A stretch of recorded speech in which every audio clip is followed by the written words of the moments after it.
Hi everyone again. Good to see you all this late today. It's 2:35 here. It must be pretty late now in the US and in Europe, but I thought I'd pop on anyway today. I've been fairly busy today, so I thought I'd pop on anyway and add some more to the starting up your wedding and portrait photography business. I thought we'd have a chat today about pricing because I thought it could be an interesting thing that we could, have a discussion about. So hopefully we'll get a few more in. I know it's late. But if you are popping in later after the actual live broadcast, then we can leave some questions down below and we can go through them together that way. But I thought we'd look at that today. So we've got Kieran here, Van's here, Victor's here, 9:30 here in West Australia. Hi Victor, how are you, mate? Just let me have a drink of the Coca-Cola. Now, I have had a number of videos put up for this starting up your photography business. Let me just go, I'm just going to bring up YouTube on here because I'll show you what we've looked at so far.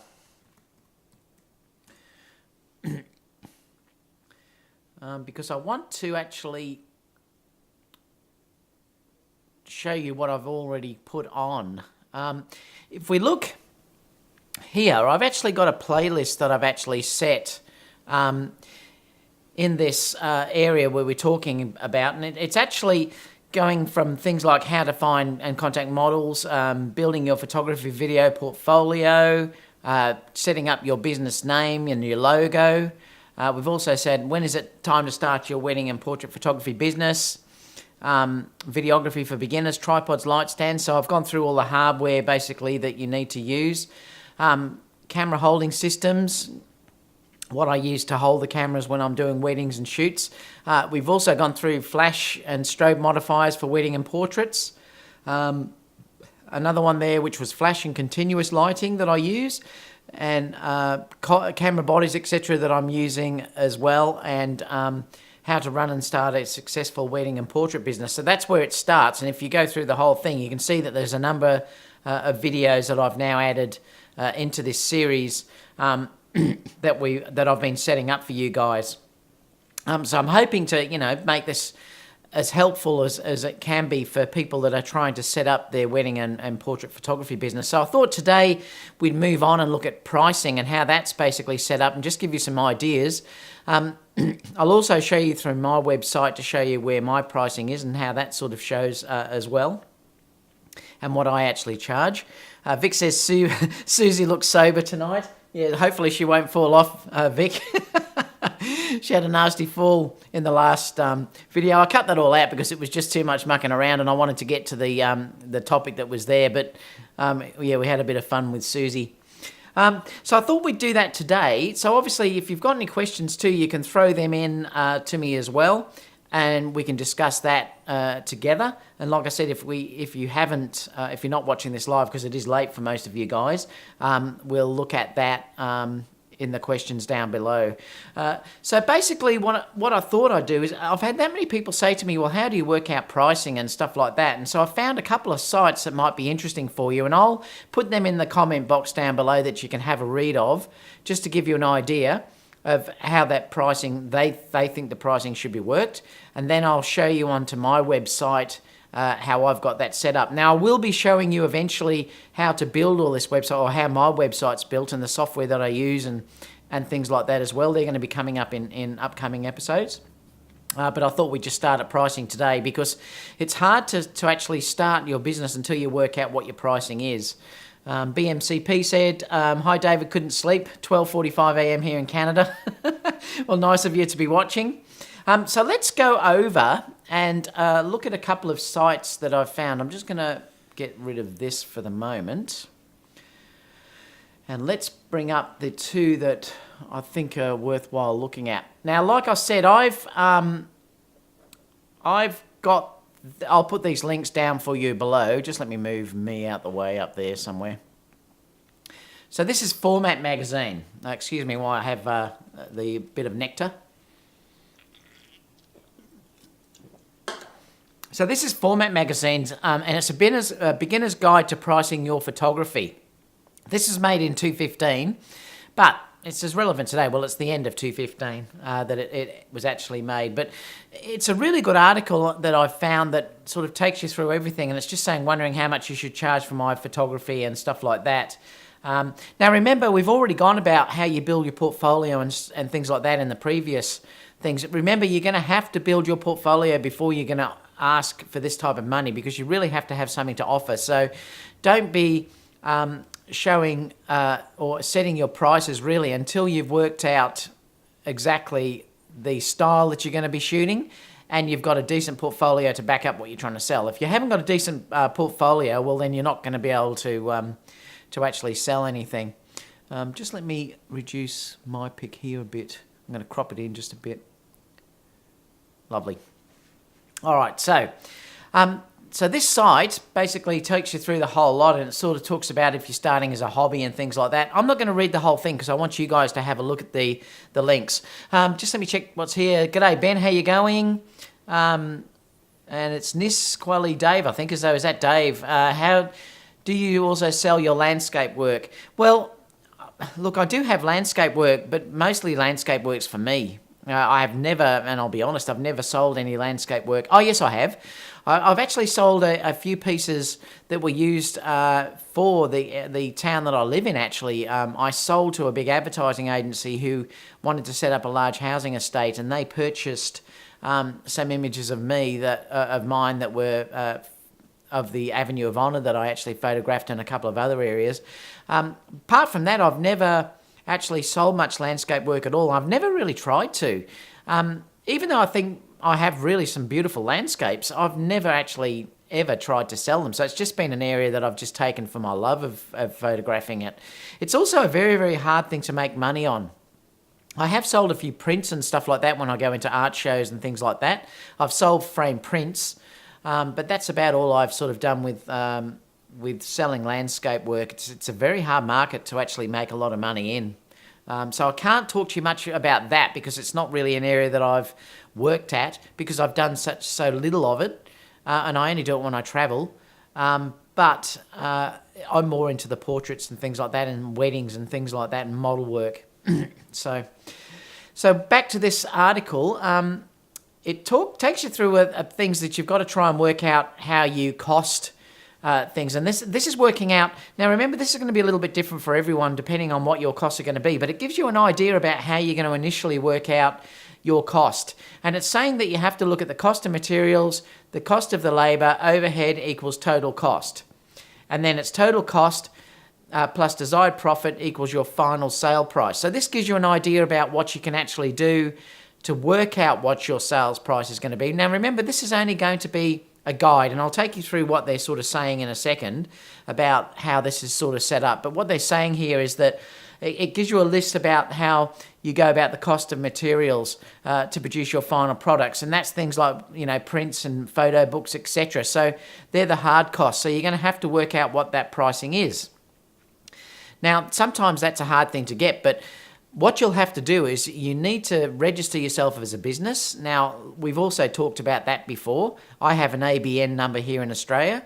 And once you have an ABN number and you've created a website, because usually places will ask to see a website before they'll give you their list of costs, because the companies in Australia, and you'll have to let me know too whether it's the same in the States and Canada and Europe, but over here, to get access to their pricing list, you have to have a full-on business. They won't just give it to clients, and that's to protect photographers who are running a full-on business, that just a normal person off the street just can't go in and get prices off these people. So you do have to submit usually your ABN number, your business number, and a website that you've created, something like that. Then they'll actually send you a price list that you can use for your costing. And that's how I went about getting my initial costing early on as well. So let me know if that's what you've do in the States and stuff, whether it's a similar process to that. So basically they're saying that that's the first thing that you have to do, and then they're working out print versus digital, whether you do mostly digital prints, whether you do a mix of prints or exclusively digital. I do a mix, so I actually do sell a mix of prints and digital. Most of my work is digital though, but I also make good money from selling prints too, large prints, particularly from weddings that I do. Will always buy large prints, and the modelling work I do too, they'll always buy prints for portfolios and things like that. Just going back to here about a couple of questions.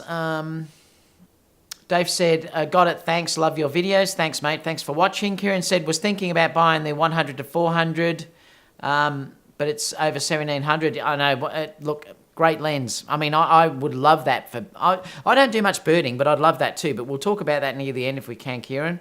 Would it be awkward to set up a business if you did work in England and the US for photography? I'm living in both countries at the moment. It depends, because I'm not sure how it works in those countries, but I know in Australia, for instance, you cannot get work in Australia unless you're Australian. If you're caught, they'll kick you out of the country. They won't even give you a visa. If they think that you are actually coming in to do work, you'd be denied a visa. So you've got to be very, very careful about that. Now, I know when I travelled to England 2 years ago, I took a hell of a lot of gear over because it's what I do when I travel, and they quiz me for an hour at the border security, thinking I was actually going into the UK to do work. So that was a really interesting thing. I mean, I probably could have if I thought about it. I am also a dual citizen, so I could have just got an English passport and then I could work there, because I'm lucky I've got an Australian passport, and plus I also have English parents, so I could get an English passport as well. So I could, in theory, I could work in both countries if I got a British passport. But they did quiz me for ages, and I had to basically prove that I was only going there for a holiday, so I had to show where I was going. I was staying with my auntie over there for a lot of it, and I had to give her address, things like that. So you have to be very, very careful. And I think if you went to the States, if you were in England and you didn't have a green card, you'd probably end up in the same problem if you got caught. So you'd have to be careful about that, Kieran. So it is tough if you're trying to work in two countries if you haven't got the green cards to do it. And it's risky because if you have been paid to do that, you have to be very careful. I was actually booked to do a wedding in Thailand, and I really, really wanted to do it. But at the end, just before the actual shoot started, I found out that if you do a wedding in Thailand, you can actually be arrested. So I actually ended up contacting the bride to say I wasn't aware of this situation, but if you are actually caught by the police over there, and you might get in bribery or something like that or whatever, but it's a really large fine, or you can actually end up going to jail. So I ended up cancelling. So you've got to be very, very careful if you work in other countries, guys, because it can come back to bite you if you're not careful. I know the chances of getting caught are slim, but if you're that unlucky one that got caught, I know in Thailand there was some Chinese photographers that got caught, and also makeup artists that got caught. Because in Thailand and countries like that, I know in Thailand it is because I researched it there, photography is a protected industry, which means you have to be Thai to actually shoot there for money. So you've got to be very, very careful. Kieran also said, I feel like getting photography work in England is so hard. People are very conservative, it seems, and won't splash the cash on wedding photography. Oh, that's not good, Kieran. It's tough here too, but I mean, I'm lucky. I've already booked well into 2019. So I'm very, very lucky in the fact that I do have a good following now. So for me here, I very rarely even have to advertise. The only place I'll basically do some advertising occasionally is on Facebook. Most of mine is from word of mouth. But I think as you grow and you get good at what you're doing, hopefully referrals alone should let your business grow. And that's one of the great things about this. But, you do have to sort of work out these prices first. And that's why I thought I'd talk to you about that. And it's tough. Look, if you're starting out, this will only give you a guide about where you're going to set your prices. Because remember, the end of the day, you can't charge it. If you were first starting out, there's no way you can charge as much as me to do a wedding because you just won't get the work. You might be lucky to get one or two, but you're not going to get much. And I'll talk about my pricing soon. I'm only averaging my pricing. I'm not anywhere near what the really high-end weddings are. But in Australia, I'm doing fairly well. My averages for weddings is around $4,000. So that's a fairly good price for me. And I'm happy doing that, and I'm making a comfortable living doing that. But there's no way if you're starting, you can actually do that. Like, I know Ben is listening in here, and I'm mentoring Ben at the moment. He's a local photographer that is living here in Australia, and you can say hi to Ben there in the chat, guys. But I'm also mentoring him. And Ben knows the fact that he can't charge what I charge, but I've had chats with him talking about where he should be fitting and what sort of area and level he should be sitting at. And eventually, as he gets more and more experience, then there's no reason why he won't be charging as much as me, and he will be charging as much as me. And I'm using Ben in a wedding this next month or the month after. He's going to help me as a second shooter for the day. So, as you build up, your prices will change, but you've got to start from somewhere and work out where your balance is going to sit. Now, remember, this is only a guide, and then you're going to have to work about where it sits against your expertise, where it sits against the competition that are in your local area. Now, I had this discussion with Ben the other day too. You also have to work out too where you want to sit in the area. And this is what I mentioned with Ben, and I hope he doesn't mind me talking about this, but you don't want to be sitting with all the bottom dwellers because there's so much competition down in that bottom end. And that's the issue with that. If you charge too little, then yes, you may get stacks of work, but you're going to be working your butt off. You're going to get nothing. And I've found particularly that they're always the jobs that give you the most problems. Whenever I've offered a special and taken money off, and I don't do it anymore with weddings particularly, whenever I've offered specials, they always tend to be more problems than the high-end weddings. And I can tell you that seems to happen every time I did it. So I'm very worried about doing that now, and I won't do it. Yeah, Ben's saying hi in there too, guys. So they're issues that you've got to think about with that is think about where you want to sit. Now, I honestly recommend to never, ever be down the bottom. You're often actually better to work for free than to be down that bottom dwelling area. Because remember, there's a thing like we always say here that would you rather shop in Kmart or would you rather shop in a high-end store? And we have like Myers here, which we say, or David Jones. You'd have something, I don't know what you'd use in the States, but Harrods in the UK. Would you rather shop in Target or would you rather shop in Harrods? I want the people that to contact me to be Harrods shoppers. Because, like I said, they know what they want. There's less fuss with those people. They're honestly far more easy to work with, and there's usually less problems. Like I said, the only problems I ever tend to have is when I was offering cheaper weddings, and there was always issues that came about with those people. They always want more that you were going to give them and things like that. So work out where you're going to sit in that area.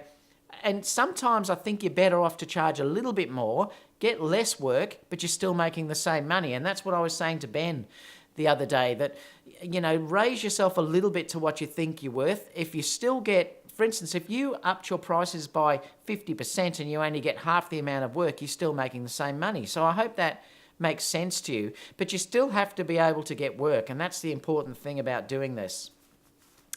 Delta Dave said, yes, less is more, and it is. And that's the thing I've found, honestly, guys. Like I said, whenever I've offered specials, I've had trouble. So things like this document will give you cost of labour. It tells you all about overhead costs that you can read. And like I said, I'm not going to go through all these because I'll put the descriptions down below and you can go through this document and have a look. And then, like I said, I'll show you my website shortly so you can see what I'm sort of charging. Fixed expenses, variable expenses. So it does take you through an awful lot of how to work out what your cost is. You also have to include things like insurance, because I know in Australia it's bloody expensive. I'm paying over $1,000 for my camera insurance, and I'm paying over $1,000 for my indemnity insurance in case if something happens, because a lot of places where you go won't let you into their reception halls, for instance, unless you have insurance to cover accidents that happen. So I'm paying $2,000 a year just for insurance, which is crazy. So I have to put that figure back into my costs. I'm doing things like electricity. I'm doing things like updating gear. Excuse me, that Coke's repeating. So I'm working out all those sort of things when I'm working out my cost. A cost for accountants. Now, remember, in Australia, it's very expensive over here. It's an expensive place to live. My accountant alone will charge me $1,000 to do my tax return. So it is an expensive country to live in. So I have to put those prices all into my overheads to cover my costs. If I'm not making money, I might as well not be doing the job. And remember, the people that are offering these really cheap packages and all that sort of stuff, I guarantee they won't have insurance. I guarantee that they won't be giving good packages. They're going to go broke because all they're going to be doing is working their butt off. They're going to be doing, well, it may not be crap work, but they're going to be working their guts out.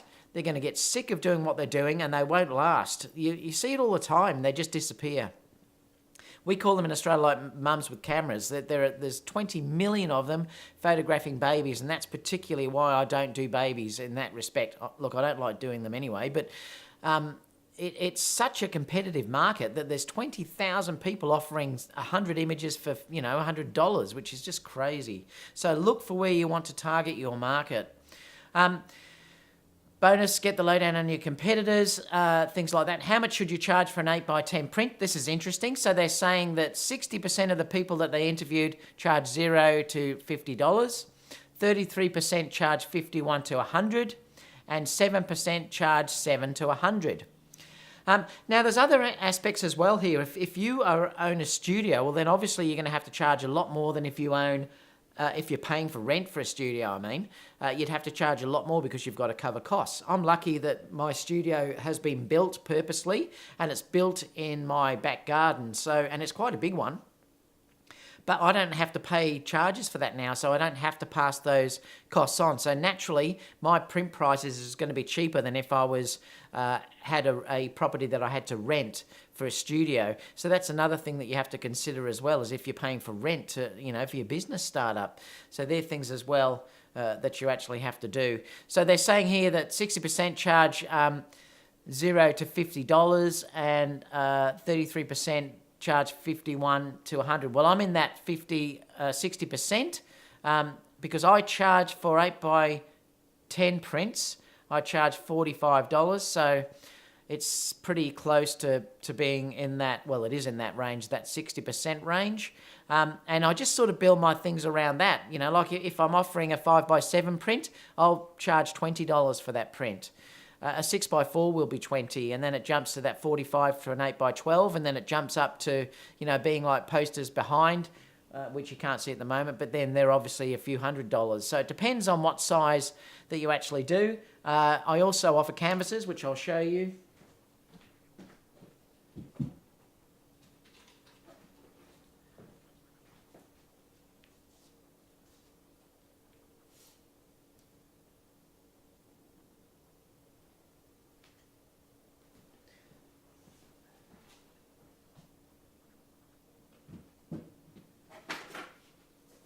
There's also metal prints as well, which I offer as well. So there's all these different ones that I offer, these different packages. So they all have different pricing. Now, there's no way I can go through you all what I charge for everything because it depends on what size they are. Canvases are more expensive than normal prints and things like that. The only thing I don't offer is framing. I just give them the prints and then they go and get them framed somewhere else. Let me just go back to the chat here just to have a look and see what people are saying. Kieran, if you were shooting a wedding for a second family member, would you charge cousin or auntie? Yes. It depends on how close they were. A cousin I would, but if it was my auntie, I would probably do it as a wedding present. But to be honest, you know what, I've had this come up to me a number of times.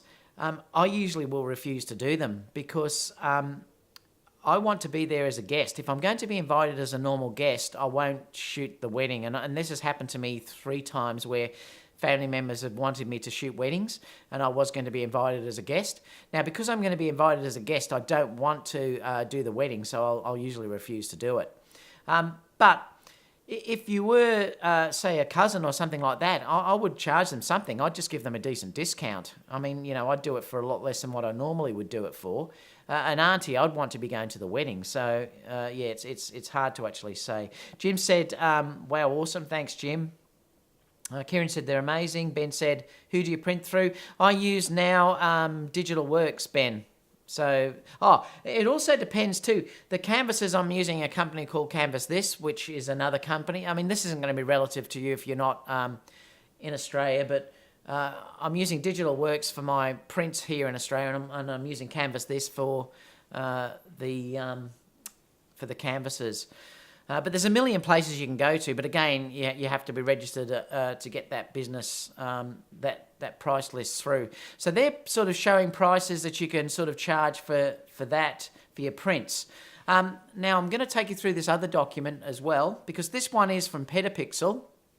It's a similar thing. It's saying, it gives you a thing there talking about the state of the photography industry, and it comes down to here about whether you're a hobbyist, and these are hourly charges they're saying that you should be charging. So they're saying hobbyist free or under $100, amateur $25 to $75 per hour. And it's saying down here that if you're a student, $50 to $100 an hour and $25 to $100 per image.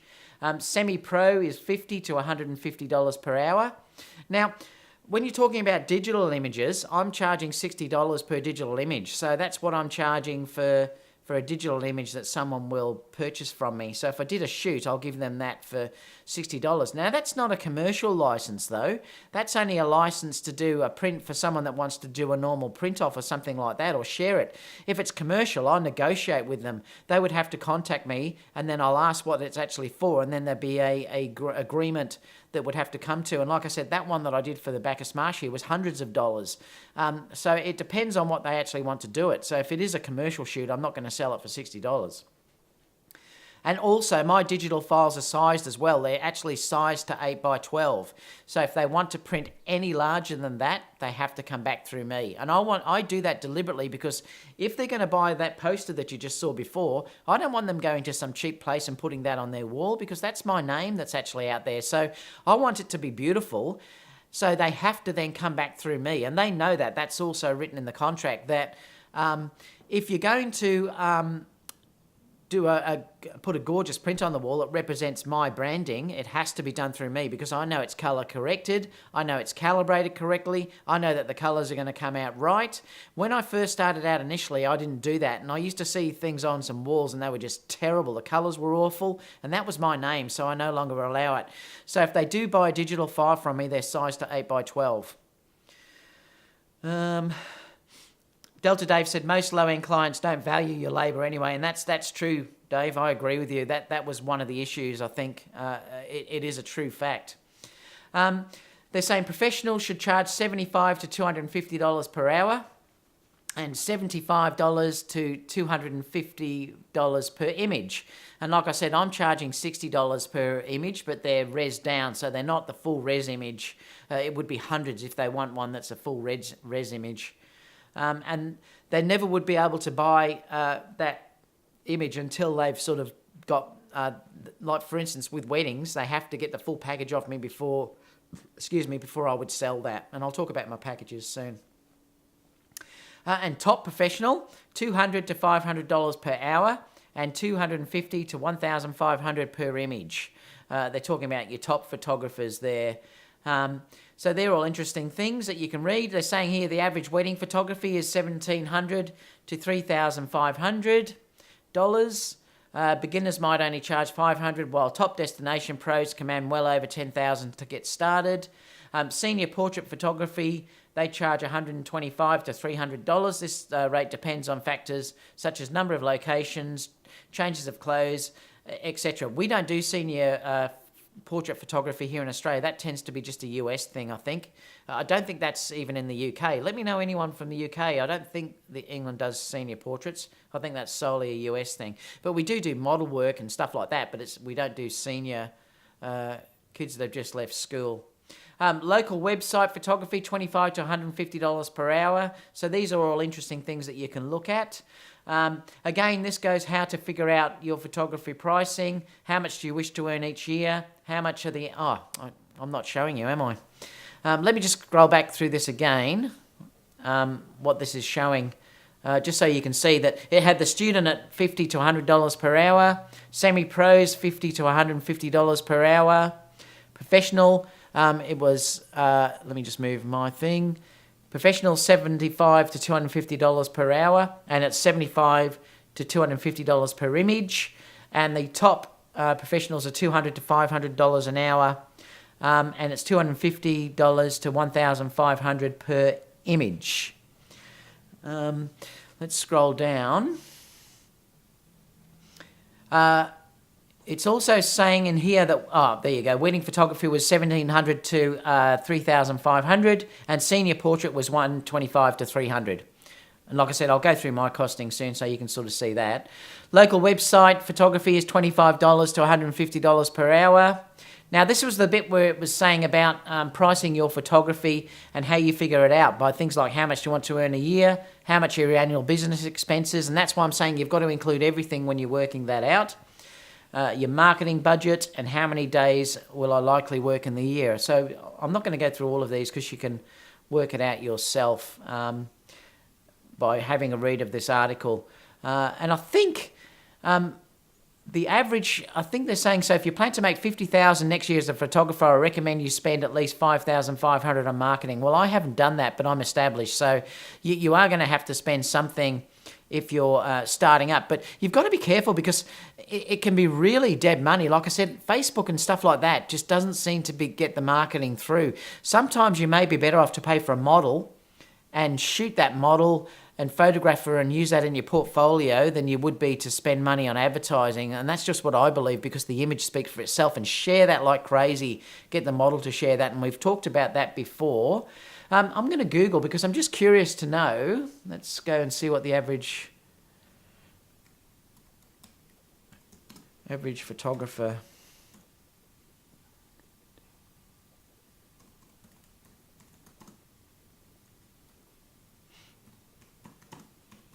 in a year.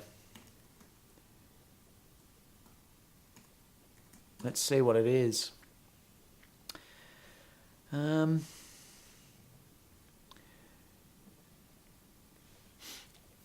I'm just trying to see if I can find out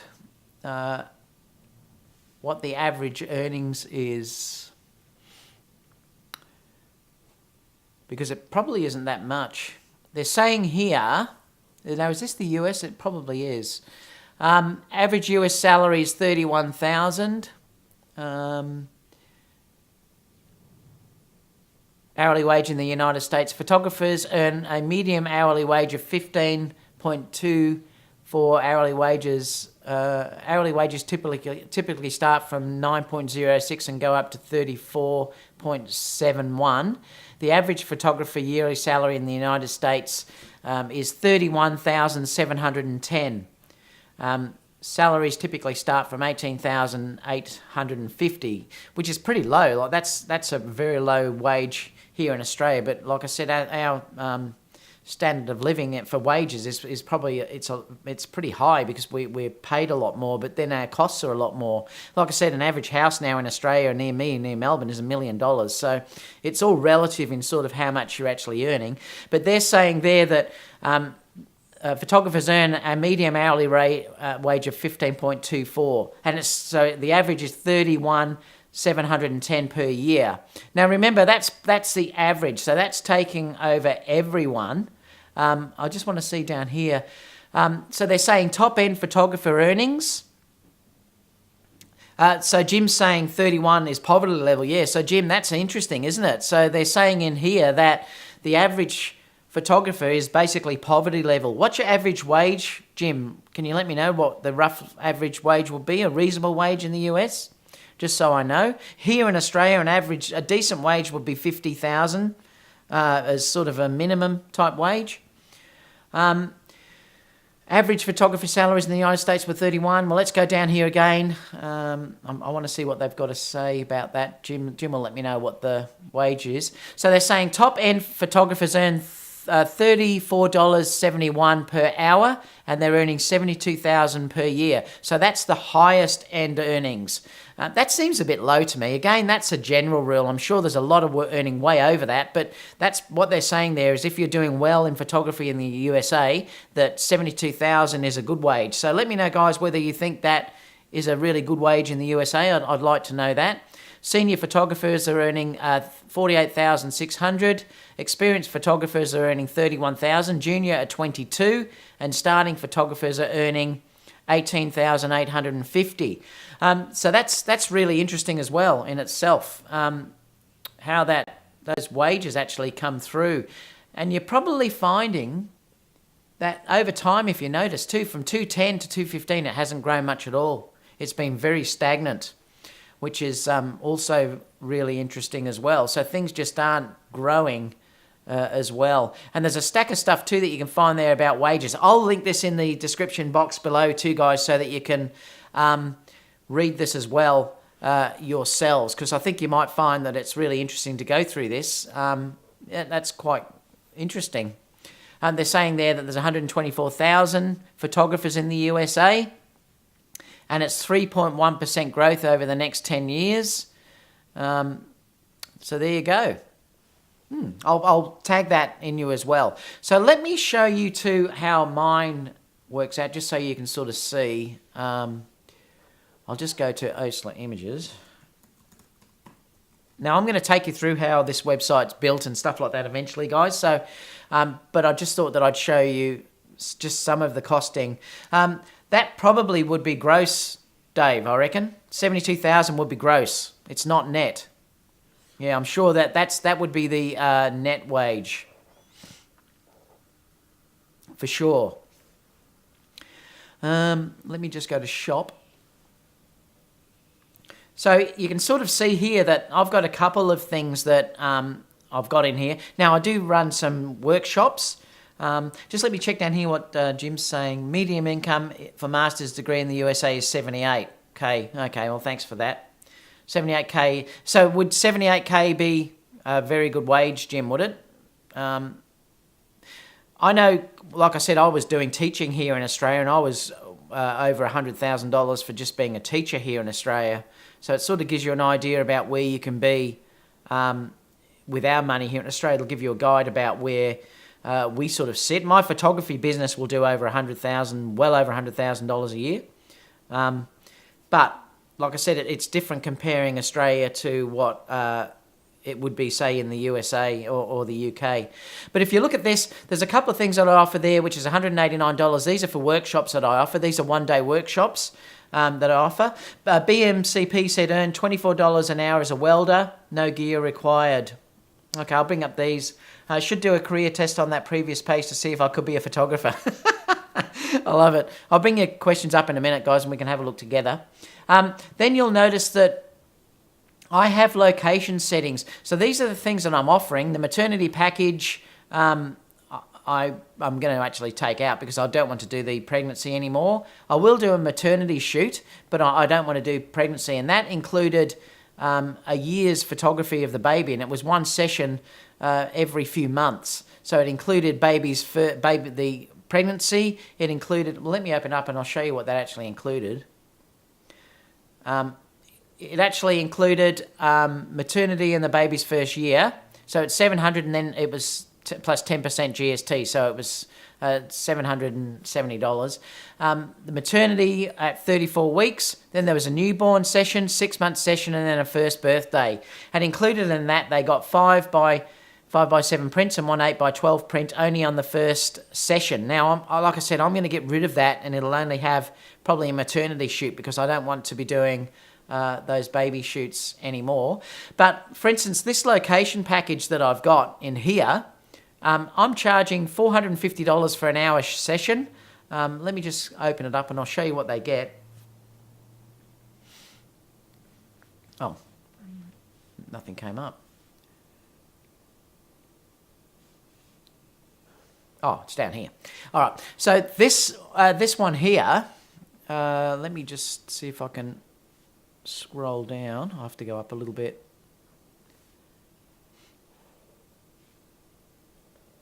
All right. This one here is $450 plus 10%. I allow 60 minutes of travel from Bacchus Marsh, which is where I live, an extra travel by negotiation. They get a 1-hour session including that, and they get 5 full-color digital images in high resolution. So for this one in this package, they do get the high-definition digital files included. So it's only when they purchase things as extra later on that they're resized down. So in that package, they do get to choose 5 images. I'll stick these images on Dropbox for them. they're always watermarked all over them, so they can't do them. They'll choose the 5 images that they want to actually purchase, and then they'll download them. But I am starting to think more about doing in-house purchasing, and I'll talk about that later on, because you get far more money if you're doing in-house viewings, and I'll talk to you about that a bit later on. That's what I'm charging for this location session. So I'll go somewhere within an hour of where I live.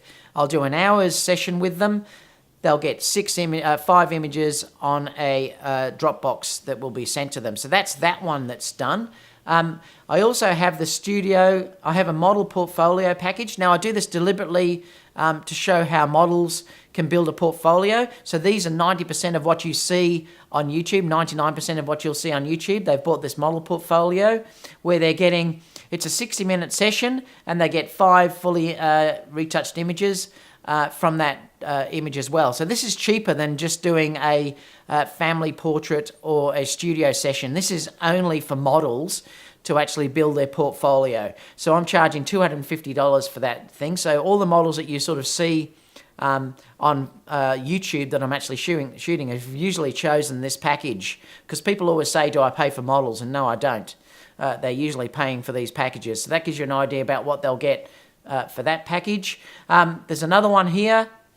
Ooh, I won't show those because they're just another modelling thing. There's also a corporate shoot that I'll do. This one here is just a little corporate shoot that I'll do if I'm doing real estate or something like that, or it's a quick shoot, and I charge $500 for that, and I just give them a negotiated number of images that they'll get back. And number 2 here is the studio session.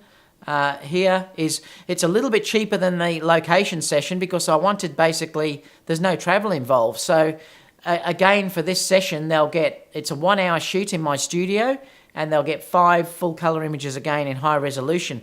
They're the main ones that I'm selling. The main ones that I'm actually selling are the location package and the studio package. They're the 2 that I main sell, and the modeling package, which is that $250 one for models building up their portfolio. Now, if you'll also know, I've got the wedding deposit in here. That's not the price of the weddings, but it will just be that they can pay for their wedding deposit through my website by credit card, and that's $400 plus 10%, so it's $440, and that locks in the date. And I'll show how all this system works when I start taking you through the software and how that all works out. Where I said, like my average wedding package that most people will get, I have cheaper ones that are $2,000, but my dearest ones are over $6,500. The average takes around about a $4,000 package, and I'll explain those when we start looking at the wedding pricing. So that's how I work out that. Now let me bring up some questions, because I'd like to see. Now I'm going to go through my wedding, because I need to open up that wedding site and show you all the wedding packages, and I'll show you that when I start to go through how I've built the website up, because you can sort of see how that will work. But let me come up to here and see if you have any questions. Let's go back, and I'll just make sure that yes, I do have business cards, and I'll show them to you, Kieran.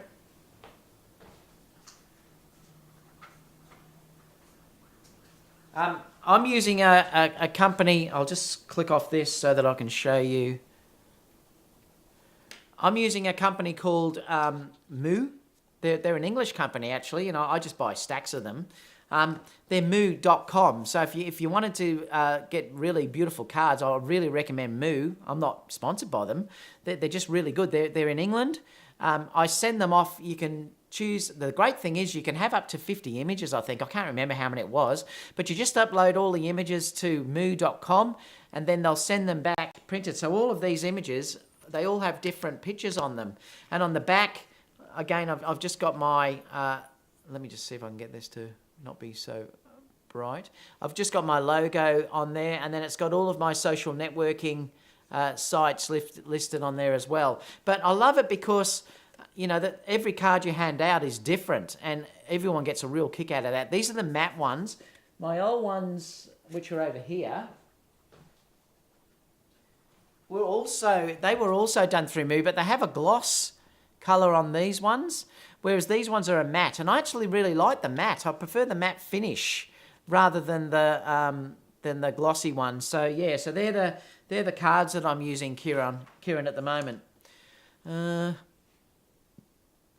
Someone was talking about Suzy, which we had a discussion about before. I was asked if I sell my landscape work, and like I said, I've sold a couple of things, but only for commercial work. I'm not selling it. Apart from selling, I've sold images and stuff when I do art shows and stuff like that. I've had framed artworks actually sell. I answered that from Kieran.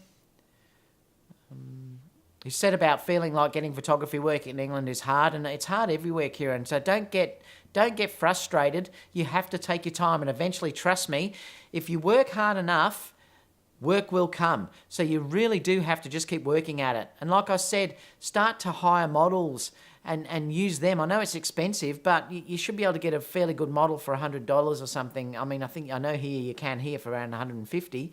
You'd pay more than that for a workshop. And the great part is working with a model. She'll show you how the good posing's done, and it's going to give you great work that you can use. Often, if you just go to a workshop, you can always pick workshop photos. They always sort of look similar, and I can pick them straight away. Usually, when people have done workshops, you're much better off if you can to work with a model to build your portfolio up. What else have we got in questions? I answered where I got my wedding pics printed off here. It's Digital Works here in Australia, but everywhere will be different in the USA and other countries. It just depends on where you want to go. New Lab is another good one in Australia as well. Jim was just going wow about the photos, the images that I showed before. Most low-end clients don't value your labour anyway, and we had discussions about that, which we did before. What else have we got? Kieran, I moved to America, got my senior photo and didn't realise you had to dress up nicely. I got pictures taken in my gym clothes. We talked about, what's that? At least I have a good caption now. We talked about the money that was offered in the US as an average income, which we sort of went through. Oh, thank you so much, Delta Dave. Thanks so much for that donation, mate. Really, really appreciate that. Yeah, England don't do senior portraits. I think that's just in the USA. So I'm pretty sure that that's only in the USA where they do senior portraits. It's a real American thing. Jim said, do you charge an hourly or flat rate plus images? Well, I've gone through those packages now, Jim. I just give an hourly rate of $400, $450 if it's a location shoot, and then they get 5 images included. I'll always on sell because they always want more than that. So that's how you always end up making much more money. Remember, that's only the initial charge. I went through a stage where I offered to just do a low rate, but I found that I didn't make as much money as what I'm doing now. At least now, if I give away an hour of my time and I've gained $150, oh, thank you so much, Michael. If I've given my charge of $150 per hour and then I only sell 1 image, I haven't made much money at all. And that can be what happens with that. So I worked out it was better for me to offer packages, and that's why I offered something like that $450 location package for an hour, and then I would on-sell more images because, like I said, they'll always want more images than what you've given them, always. So that's a great thing as well. What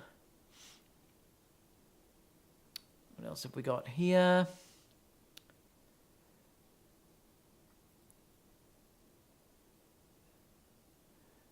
Jim said David O says 70K is a medium but low. Okay. Aside from executives and etc. programs in San Francisco area can make over $500,000 per year, but probably spend 40% of that on mortgage or rent.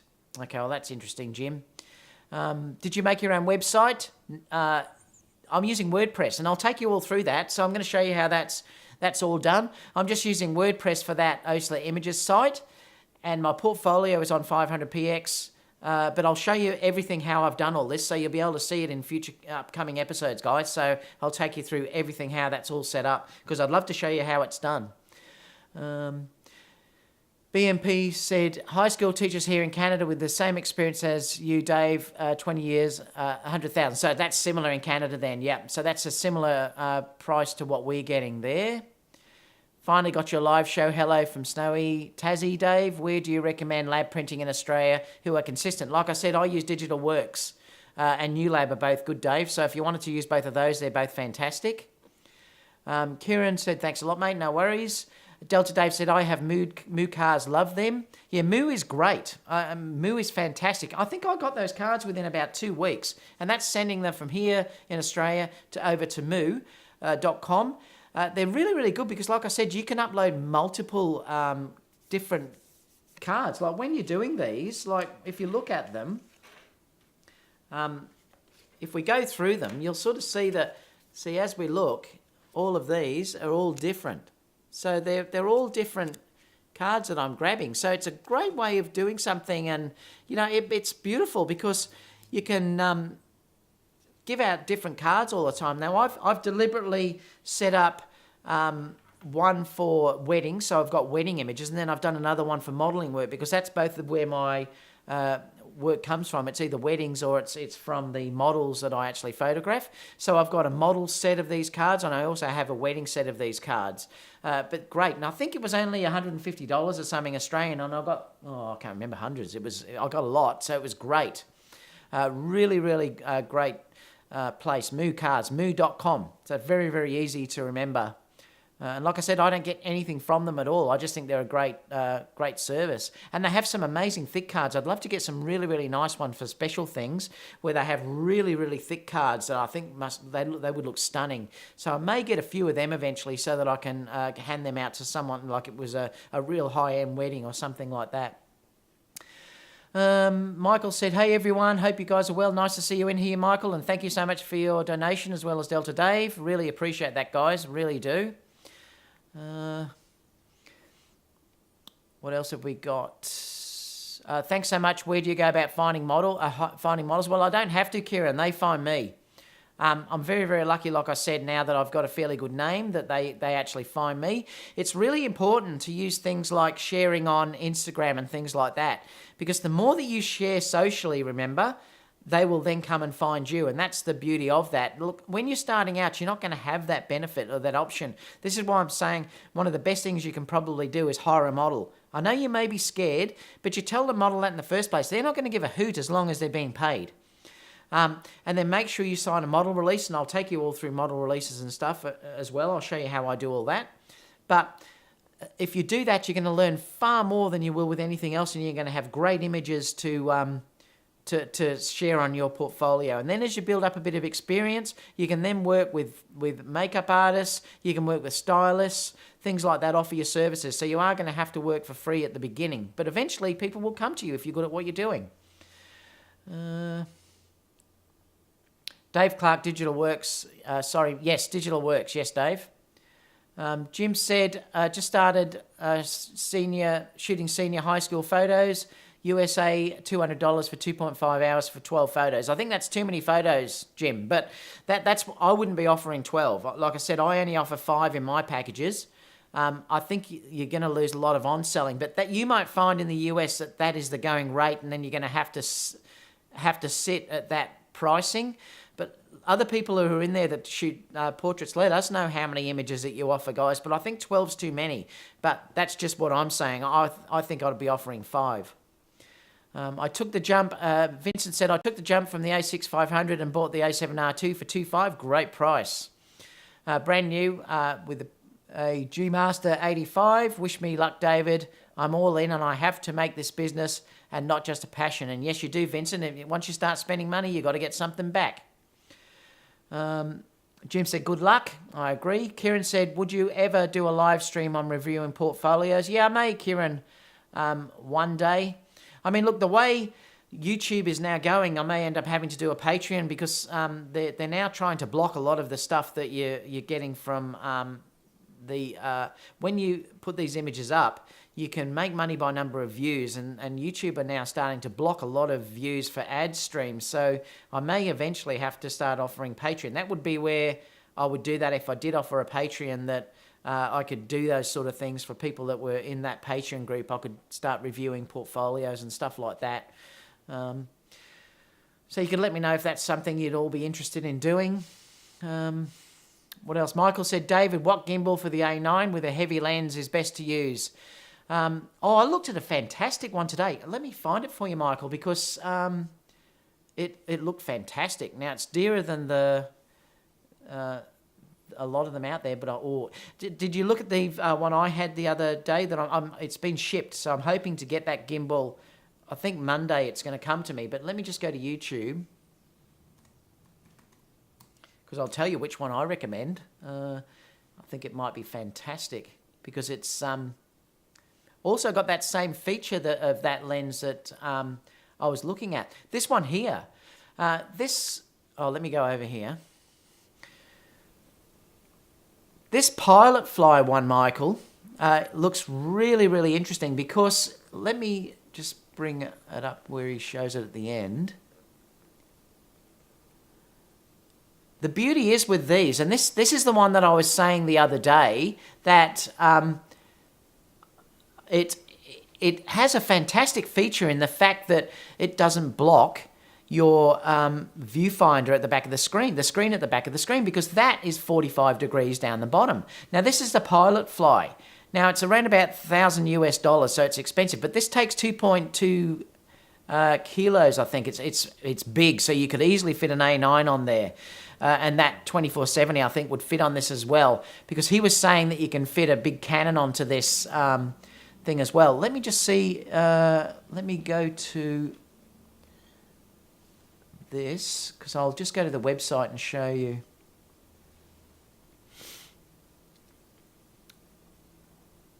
There is the crane, of course, that you could also get, but like I said, the main thing that appeals to me about this system is the fact that you can see the screen at the back, because if you look at it, see how the angle of that screen at the back there lets you see the full screen on the back of the camera, which to me is so much better than using something like a crane or something like that where you can't see the screen. And my Came TV single was the same, Michael. It was a pain in the backside in the fact that you couldn't see the back of that screen.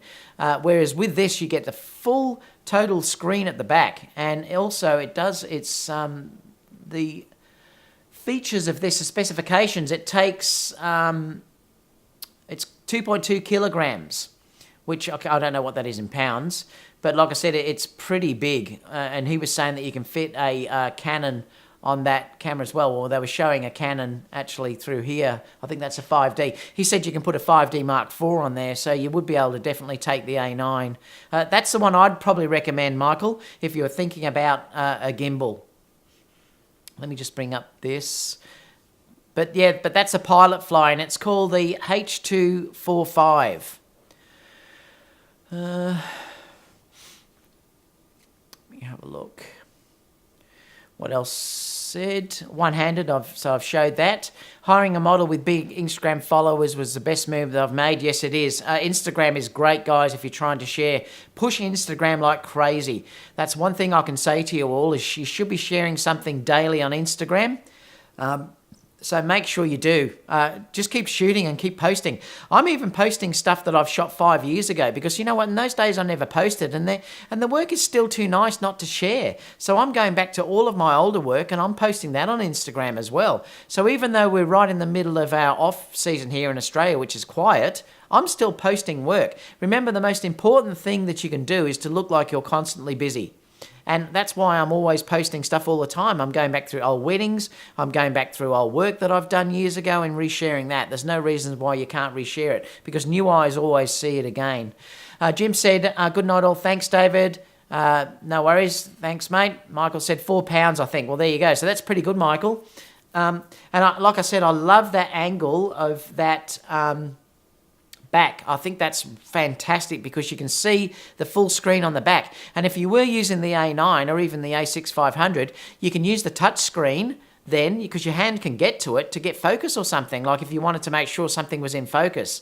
It looks like a fantastic gimbal. And like I said, mine is a direct copy of that one that I'm getting on Friday. So I'll do a review of that and you'll be able to see how it works. But that's much more expensive. It's about double the price, but mine takes 1,800 grams. That takes 24. So it would take a larger camera and a larger lens on that. So that one is also quite a bit heavier to hold. But yeah, it looks like a great gimbal. And like I said, just that bit about having that 45-degree angle on the back makes it for me, because I hate not being able to see the back. It's David Oastler, Kieran. Let me just put it in here. I think it's under this. It's just DOASTLER. I think it's that. Oh, you found it. Yeah. That's my Instagram feed. So any more questions, guys, before we finish for the day? This will be put into that playlist of weddings. So I'll stick it inside there. The next live broadcast I'll have will be the Thursday's shoot for you, which is in 2 days. So we'll have the Sony news and rumours as well. I'm still waiting to get out to shoot that GH5 for you to do a portrait session, but we've had this late winter thing. It's freezing, and we've had rain, and there's been snow in the nearby hills.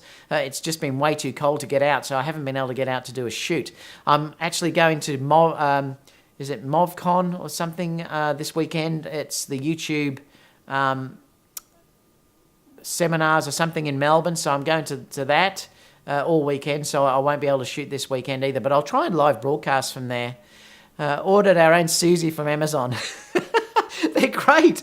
I mean, I've also got a guy too. I should bring him in, Ken. I'll call him Ken, because whenever I'm doing those workshops and I have girls coming in, I'll grab Ken in and they can photograph Ken, a big, beautiful chested guy. So I've got Ken as well. Fantastic for practicing lighting, though. It's the best thing I've got to do that, because you just can't ask a model to keep coming in while you're just trying all different things. So having a Suzy is fantastic. You'll get a lot out of it. Yeah, it's really, really good.